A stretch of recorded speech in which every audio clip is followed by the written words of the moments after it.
పురాణాల ప్రకారం శ్రీ వెంకటేశ్వర స్వామి తిరుమలలో వెలవడానికి వెనుక ఒక ఆసక్తికరమైన కథ ఉంది. ఆ విశేషాలు మీకోసం ఇక్కడ క్లుప్తంగా. పురాణగాథ. భృగుమహర్షి ఆగ్రహం. ఒకసారి భృగుమహర్షి ముల్లోకాలను సందర్శిస్తూ వైకుంఠానికి వెళ్తారు. అక్కడ శ్రీమహావిష్ణువు తన భార్య లక్ష్మీదేవితో ఏకాంతంగా ఉండి మహర్షి రాకను గమనించరు.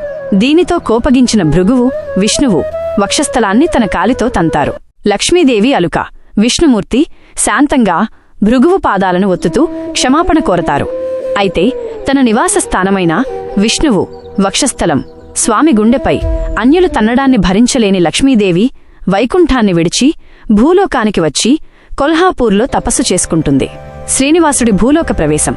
తన ప్రియమైన లక్ష్మి లేని వైకుంఠంలో ఉండలేక విష్ణువు కూడా భూలోకానికి చేరుకుంటారు.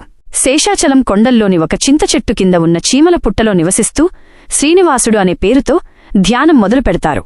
ఆవు మరియు దూడ కథ.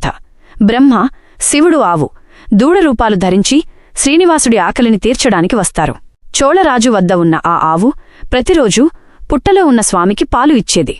ఒకరోజు గొల్లవాడది చూసి ఆవును కొట్టబోగా ఆ దెబ్బ శ్రీనివాసుడికి తగిలి గాయమవుతుంది.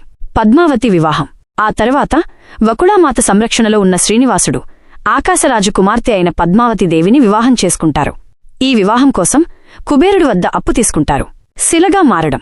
పద్మావతితో వివాహం తర్వాత వైకుంఠం నుండి వచ్చిన లక్ష్మీదేవికి పద్మావతికి మధ్య వివాదం జరిగినప్పుడు శ్రీనివాసుడు వారిని శాంతింపజేయటానికి తానే శిలగా విగ్రహంగా మారి తిరుమలలో వెలిశారు.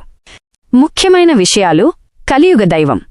కలియుగంలో భక్తులను రక్షించడానికి స్వామి ఇక్కడ స్వయంభూవుగా వెలిశారని నమ్ముతారు. కుబేరుడి అప్పు. స్వామి తన వివాహం కోసం కుబేరుడి వద్ద తీసుకున్న అప్పుకు వడ్డీని భక్తులు ఇచ్చే కానుకల ద్వారా చెల్లిస్తున్నారని ఒక నమ్మకం. మచ్చ. గొల్లవాడు కొట్టిన దెబ్బ వల్ల స్వామి గడ్డంపై ఏర్పడిన గాయానికి గుర్తుగా నేటికీ అక్కడ పచ్చకర్పూరాన్ని అద్దుతారు.